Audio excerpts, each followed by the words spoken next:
A great Batman story should always have an epic fight.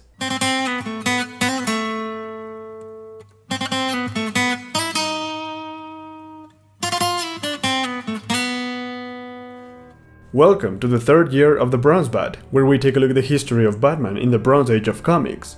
In the previous episode, the most dangerous criminal known as salGhul was introduced along with his daughter, Talia. He instantly became the Batman's arch-nemesis, and the story continues in the third year of the Bronze Bat.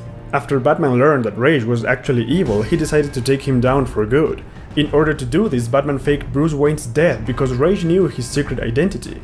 Then, Batman started recruiting people to help him. One of them was the gangster known as Matches Malone. In this first appearance, Malone was an actual criminal and not a disguise used by Batman. In the story, Malone refuses to join Batman, and during the confrontation he shoots to kill the Dark Knight, but the bullet ricochets and kills him instead. Without the gangster to help, Batman was forced to pose as Matches Malone to get help from the underworld. And that is the origin of Matches Malone, the secret alter ego of Batman, which he uses when he needs to investigate undercover.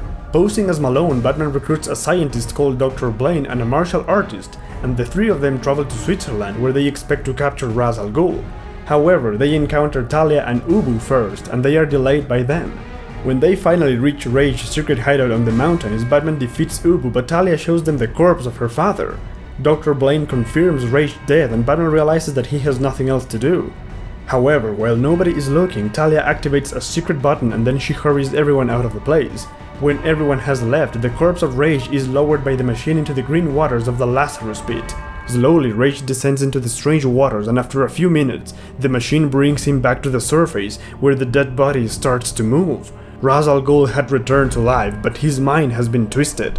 Yet it doesn't matter, because what had been dead walks among the living once again. And there you have it, the first appearance of the Lazarus Pit. Worth mentioning, this last scene was loosely adapted in the episode of Batman the Animated Series The Demon's Quest Part 1. So salGhul has been revived, but the Lazarus Pit created a temporal magnet which gives him super strength. He follows Batman to the outside of his base and is able to defeat the Dark Knight without trouble. Talia calms him down and together they escape. When Batman recovers, he tracks down Rage to one of his secret bases in the desert, where Rage is about to set in motion his final plan of cleaning the Earth. When Batman finds Rage, he is challenged by the demon to a deadly duel of swords. The battle is intense and it lasts for hours, but Batman is forced to quit the fight when he is stung by a scorpion. Rage leaves Batman to die, but Talia helps Batman by giving him an antidote and saves his life. When Batman recovers, he finally captures salGhul, and before taking him to the authorities, he gives Talia a well-deserved kiss. And that is the end of the first saga of salGhul. The sword fight between Rage and Batman has become so iconic that it has been reproduced several times in modern comics, TV shows and movies. Denny O'Neil and Neil Adams were responsible for this magnificent story, and they were, without a doubt, the best team on Batman. And this story was also adapted on Batman the Animated Series, as the second part of the Demon's Quest, and just like the original, it is fantastic. Now, let's take a breather and talk about the young sidekicks. As we all know, Batgirl became Congresswoman Gordon and she was on her way to Washington to start her duties. But what about the original sidekick? As we mentioned in the previous episode, Robin had backup stories in Batman and Detective Comics, but most importantly, he was featured as the leader of the Teen Titans. It was around this time that Robin got his own customized motorcycle. Other than that, there was not much going on with him. Oh wait, he was studying astromechanics in Hudson University. How's that for a Robin? At this point, it has been 3 years since the Bronze Age started, with Batman becoming the Dark Knight again. However, besides Man-Bat and salGhul, there have not been many relevant enemies, and the stories in general were getting old. The horror stories worked fine to separate the comics from the Silver Age, but 2 years later it was time for a change, and so the writers and artists returned to the usual detective stories of the Golden Age, with Batman solving mysteries and crimes and capturing all sorts of criminals, except costume freaks. That happened in the main Batman comics, but there was also an important event taking place in the pages of World's Finest.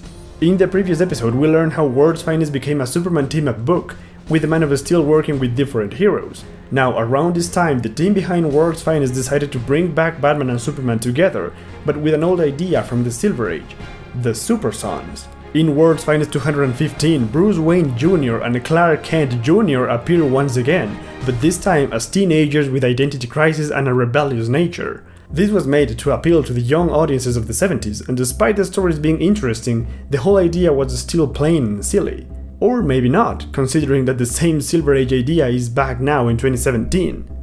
It is important to notice that we are already about to end the episode in such a short time, and the reason for that is that for the most part, the stories in this year are not completely interesting or relevant to the continuity of the character. As I mentioned earlier, Batman was fighting regular criminals, so there were no interesting villains introduced. Also, in all of the comics where Batman appeared, the stories were standalone tales, and with the exception of the salGhul storyline, none of the comics had any impact in the future of the Batman mythos. This is something that became a problem in later years of the Bronze Age. So, for this reason, we have to end this year with the only important new Batman villain. Now listen, this new villain helped criminals escape from any prison, but he used cheap magic tricks to do this. And what's worse is that he called himself, get this, the Spook. No joke. Disguised as a ghost or the Grim Reaper, the Spook became a very annoying enemy because neither Batman nor the police were able to capture him, and he helped criminals to get away. So what would be the best idea to defeat this enemy? Well, according to Batman, the only way to stop the Spook is to become a criminal himself. But that, my friends, is the story for the next episode of the Bronze Bat.